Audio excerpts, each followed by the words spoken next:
Hello friends, welcome back to my YouTube channel. જય Shri Krishna friends, કેમ છો? તો આજે આપણે ખાલી 10 થી 12 મિનિટમાં જ બની જાય એકદમ ઠંડી ઠંડી અને બજાર કરતાં પણ સરસ બાળકોને મોટાને ખૂબ જ ભાવે એવી મેંગો ફ્રૂટી બનાવીશું.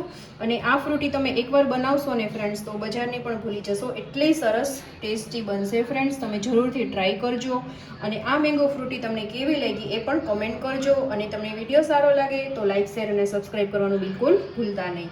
તો ચલો આજની રેસીપી આપણે સ્ટાર્ટ કરીએ. ફ્રેન્ડ્સ, મેંગો ફ્રૂટી બનાવવા માટે મેં અહીંયા પાકલ કેરી લીધી છે એક, અને નાની કાચી કેરી લીધી છે. એટલે કાચી પાકી એકદમ કાચી હોય તોય ચાલે ને આ રીતના કાચી પાકી હોય ને તોય ચાલે. એટલે જો તમે 500 ગ્રામ છે ને પાકલ કેરી લીધી હોય ને તો 250 ગ્રામ છે ને કાચી કેરી તમારે લેવાનું છે. આ રીતના તમારે મેઝરિંગ રાખવાનું છે. હવે બંને વસ્તુને આપણે એકદમ સરસ રીતે પીસી લેવાની છે. તો આ રીતના પ્યુરી છે ને રેડી કરી દેવાની છે. વાસણમાં બનાવ્યું હોય એ વાસણમાં આપણે ટ્રાન્સફર કરી લેશું અને મિક્સર જારમાં થોડું પાણી આપણે એડ કરીને આવી રીતના બધી પ્યુરી આપણે લઈ લેવાની છે. આટલી પ્યુરી છે તો આમાં આપણે 2 ગ્લાસ પાણી એડ કરવાનું.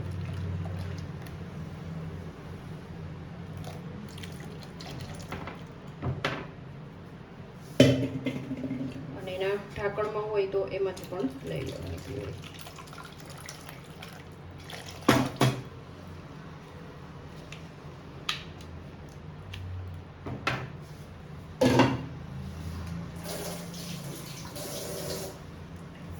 અને ફરી હું પાણી એડ કરું છું.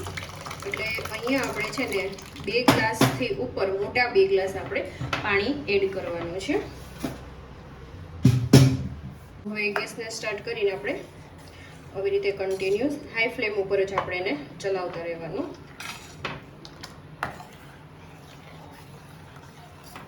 અને આ ફ્રૂટી એટલી સરસ ટેસ્ટી બનશે ને ફ્રેન્ડ્સ કે તમે બજારની ફ્રૂટી પણ ભૂલી જશો, એટલી સરસ ટેસ્ટી બનશે.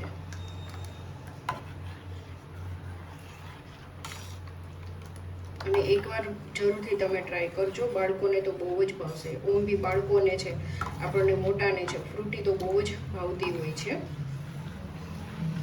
તો જો એકદમ જે મિશ્રણ ને પાણી છે એકદમ સરસ રીતે મિક્સ થઈ ગયું. અને ફ્રૂટીની જે થિકનેસ છે એ પતલી હોય છે, થીક નથી હોતી.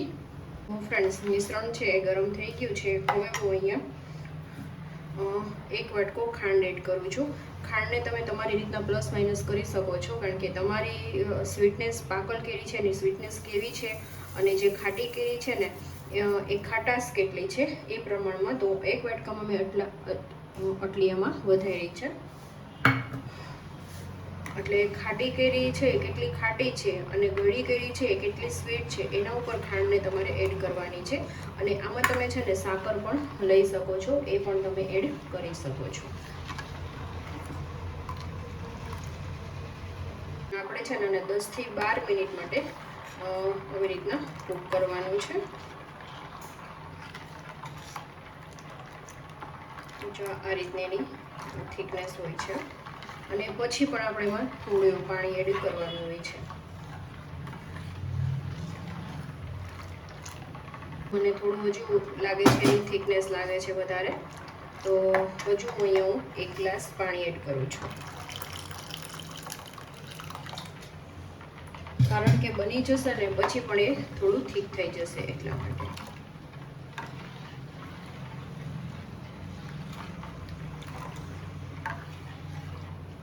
ફ્રેન્ડ્સ, તમે કલર પણ જોઈ શકો છો, એકદમ નેચરલી કલર છે. આમાં આપણે કોઈ પણ પ્રકારના ફૂડ કલર છે, એસેન્સ છે, ફ્લેવર છે, કોઈ પણ પ્રકારની આપણે એડ નથી કરવાના. નેચરલ રીતે જ ખાલી 2 સામગ્રીમાંથી જ આપણે મેંગો ફ્રૂટી બનાવવાના છીએ. અને એકદમ ઇઝી છે મેંગો ફ્રૂટી બનાવવી. અને આવી રીતે ફ્રેન્ડ્સ બનાવીને તમે ફ્રીજમાં 1 વીક માટે સ્ટોર પણ કરી શકો છો. અને જેવી રીતના ધીરે ધીરે બનતી જશે ને એટલે છે ને એકદમ સરસ આ રીતના થઈ જશે અને છે ને શાઇનિંગ વાળી તમને લાગશે. તમે જોશો ને તો તમને છે ને શાઇનિંગ, તમને વિડીયોમાં પણ ખબર પડી જશે કે જો આ રીતના છે ને થોડી શાઇનિંગ લાગે છે ફ્રેન્ડ્સ. અને હજુ આને છે ને આપણે 3 થી 4 મિનિટ માટે ઉકાળવાની છે. એકદમ સરસ શાઇનિંગ આવી ગઈ છે. પછી આપણે 3 થી 4 મિનિટ માટે ઉકાળશું. 5 થી 7 મિનિટ થશે ને એટલે શાઇનિંગ એમાં આવી જશે. ફરી એને તમારે 5 થી 6 મિનિટ માટે ઉકાળવાની છે. એટલે ટોટલ તમારે 10 થી 12 મિનિટ તમારે ઉકાળવાની.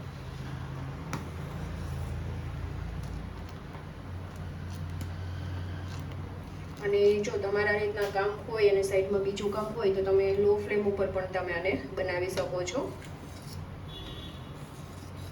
આ રીતના એકદમ સરસ જો શાઇનિંગ આવી ગઈ છે. કે ફ્રેન્ડ્સ તમે જો આવી રીતના અડો ને તો તમને છે ને ચીકણી લાગે, એ રીતના એની રાખવાનો છે. તો આપણી મેંગો ફ્રૂટી બની ગઈ છે ફ્રેન્ડ્સ. કલર પણ તમે જોઈ શકો છો, એકદમ મસ્ત આવી ગયો છે. અને હવે આપણે ગેસ ઓફ કરીને રો ટેમ્પરેચર પર આવવા દેવાનું છે. તો આને પહેલાં રો ટેમ્પરેચર પર હું આવવા દઈશ.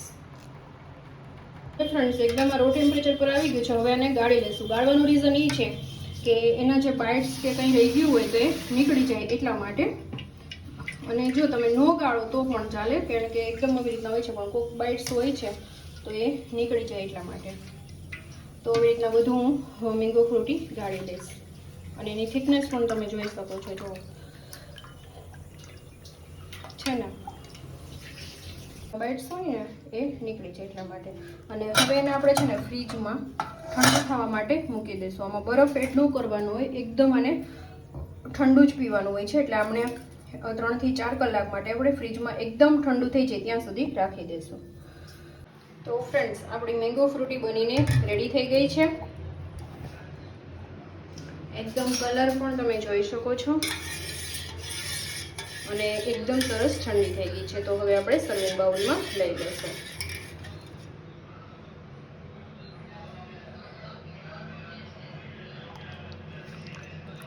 આની થિકનેસ પણ તમે જોઈ શકો છો.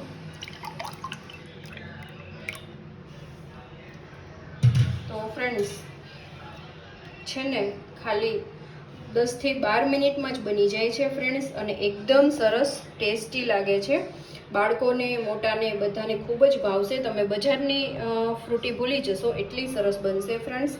તો આઈ હોપ કે આજનો વિડીયો તમને પસંદ આવ્યો હશે ફ્રેન્ડ્સ. વિડીયો થોડો પણ પસંદ આવ્યો હોય તો લાઇક, શેર અને સબસ્ક્રાઈબ કરવાનું બિલકુલ ભૂલતા નહીં. તો મળતા રહેશું નવા કુકિંગ સાથે. ત્યાં સુધી જય શ્રી કૃષ્ણ.